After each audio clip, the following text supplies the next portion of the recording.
Kita memasuki segmen akhir dari Dialog di Jurnal Pagi membahas tentang Partai Golkar yang memanas. Dan di ujung telepon sekarang kita sudah tersambung dengan anggota dari Partai Golkar juga, ada Bapak Murad di sana. Selamat pagi Pak Murad. Halo. Ya, selamat pagi Pak. Selamat bergabung dengan Berita 1 TV. Suara saya bisa terdengar ya Pak ya? Selamat pagi. Selamat pagi. Baik, bersama dengan Ibu Siti Suhro juga di sini. Pak, sebetulnya dari pengamatan Anda sendiri, apa yang Anda rasakan, apa yang Anda amati sedang terjadi dalam tubuh Golkar sekarang? Terima kasih. Jadi yang saya bisa sampaikan bahwa di Golkar ini telah terjadi perpecahan internal dari elit Partai Golkar yang akhirnya elit Partai Golkar ini telah menggiring banyak pihak di dalam tubuh Golkar yang ikut pecah. Nah, kenapa terjadi perpecahan? Oleh karena satu kata kunci, mereka berebut kekuasaan. Mereka sedang dalam posisi serakah pada kekuasaan. Yang kedua, kenapa terjadi perpecahan? Oleh karena elit strategis Partai Golkar bergeser dari nilai dasar, bergeser dari ide dasar terbentuknya Golkar di Republik ini. Itu. Dan yang ketiga, bahwa kenapa terjadi perpecahan dalam tubuh Partai Golkar? Oleh karena kita telah kehilangan tokoh sentral figur sebagai penyejuk di dalam tubuh Partai Golkar. Ini hilang. Dan kemudian keempat adalah penghormatan. Sebenarnya masih ada tokoh sentral, tapi penghormatan telah hilang. Kenapa ini? Oleh karena banyak tokoh atau elit strategis dari Golkar yang sudah merasa pandai, tapi kehilangan kepandaian rasa. Elit Golkar sudah kuat, kehilangan kekuatan rasa. Ini persoalan yang sangat mendasar. Oleh karena itu jangan heran kalau di internal Partai Golkar muncul friksi-friksi yang saling bertabrakan. Saya kira demikian. Nah, dengan demikian berarti tadi Bapak menyebut kehilangan tokoh pemersatu lah ya. Siapa sih Pak tokoh pemersatu, seperti apa sih Pak?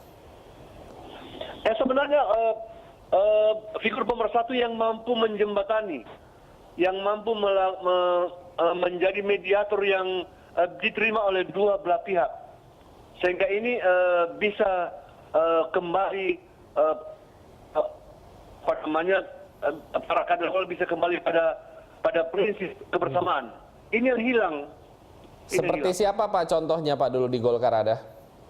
Sebenarnya kalau simpel aja, tokoh masih ada dua tokoh sentral yang bisa kita gunakan. Yang pertama adalah Hamengkubuwono.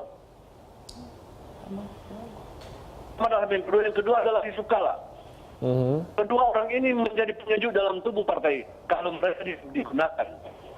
Nah, tapi saya pikir ini banyak orang yang tidak suka. Ada orang yang tidak suka oleh karena mereka takut kehilangan posisi.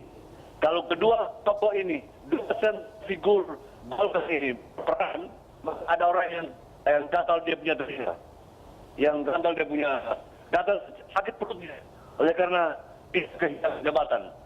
Karena ini orang-orang jujur semua ini, orang yang betul-betul konsekuen pada partai ini, Pak. Saya kira begitu. Oke, lalu dengan adanya Munas Pak yang tinggal beberapa hari lagi ke depan, apakah Anda melihatnya seperti apa? Ini menuju ke arah yang lebih baik, lebih mendingin atau malah makin panas suasananya Pak di sana? Tidak mengarah kepada yang semakin baik.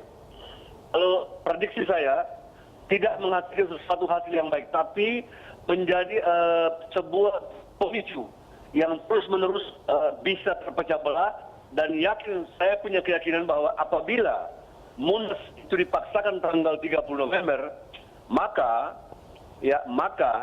akan ada partai tandingan baru. Orang-orang Golkar, elit Golkar akan membuat partai baru atau bergabung pada partai lain. Kenapa? Karena kecewa dengan Munas. Tetapi ini bila didesain dengan bagus, ditunda dulu, kemudian bergabung dua kubu ini, saya pikir itu bisa. Lebih baik kita mundur selangkah, tapi untuk maju untuk 1000 langkah. Tidak apa kita mundur selangkah untuk maju 1000 langkah. Nah, kedua kubu bisa bersatu. Saya kira begitu. Iya, kalau memang berarti dimundur dulu berarti ada konsolidasi menyelesaikan masalah internal dulu, begitu maksud Bapak ya?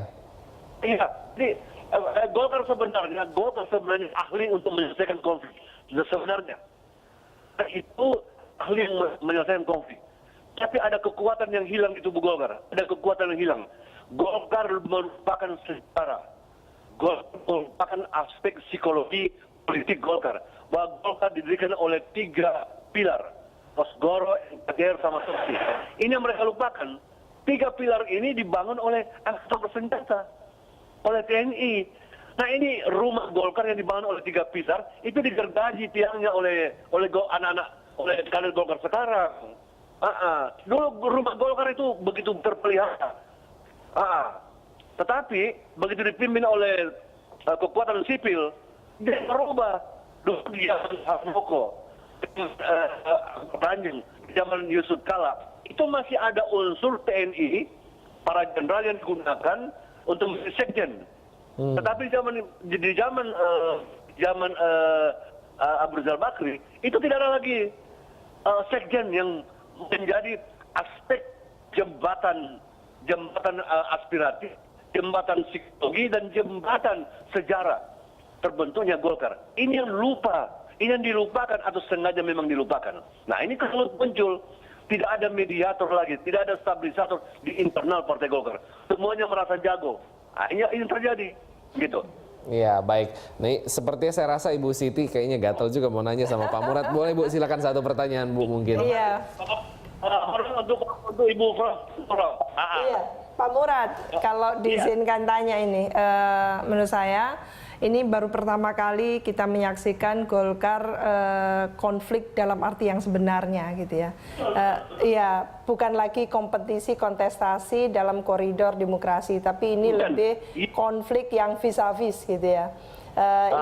Ini akan kalau mengerucut dan terakumulasi atau mengkristal seperti ini, way out-nya sepertinya sulit untuk didamaikan dan ujung-ujungnya bisa jadi kerana hukum. Berarti akan ada Golkar akan melahirkan partai baru atau Golkar nanti de facto akan ada 2 kepengurusan sehingga nanti di ranah hukum akan ditentukan siapa yang bisa disahkan ya di pengadilan. Bagaimana itu Pak Murad?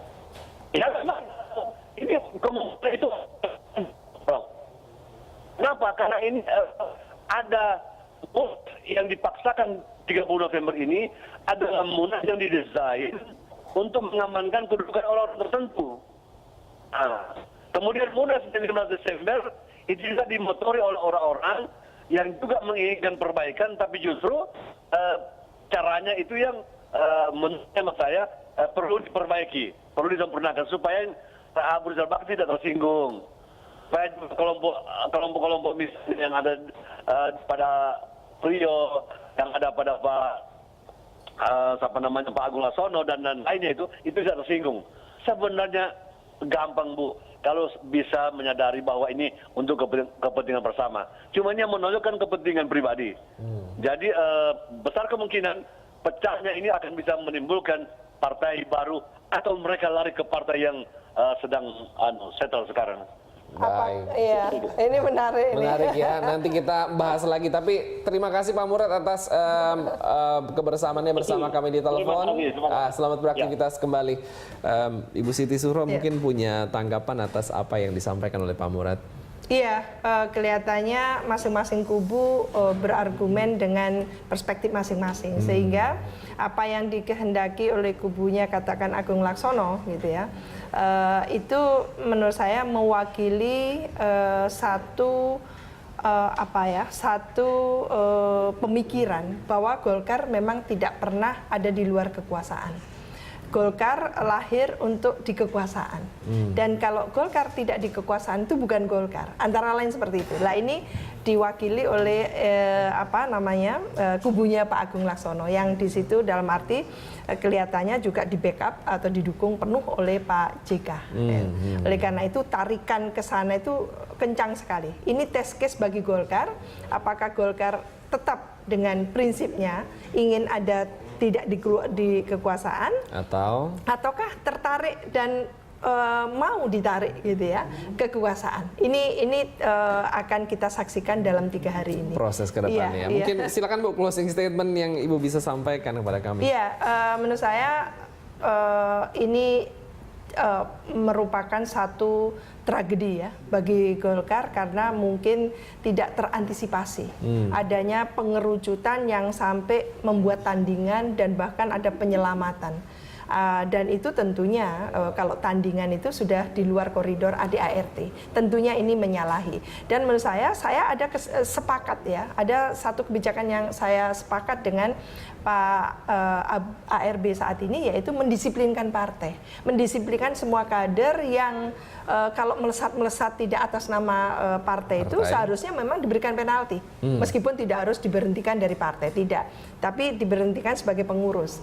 Itu bagus karena memang siapapun menjadi kader, dia harus terikat dan membawa jaket kader itu. Tidak bisa dia lalu mengatasnamakan personal individual, karena dia ada di rumah yang namanya Golkar. Ini yang harus diberikan pembelajaran, tidak boleh lagi apa yang terjadi di 2004 ketika kader melesat dan langsung Golkar ditarik, dan ini akan mengganggu juga sebetulnya kalau ditaruh begitu saja di KIH nanti kan.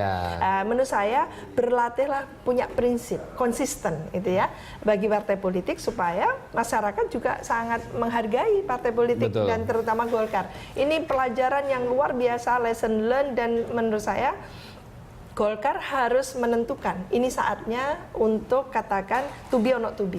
Golkar menjadi dirinya sendiri atau Golkar memang mau keseret ya? Benar-benar dengan obsesi lama yang harus ada di kekuasaan. Baik, terima kasih Ibu Siti Susro atas kehadiran di Studio Berita 1. Demikian pemirsa, Dialog Kirna dalam Jurnal Pagi mengenai situasi dari Partai Golkar yang mana. Tetap bersama kami untuk informasi menarik lainnya. Jurnal Pagi akan segera kembali.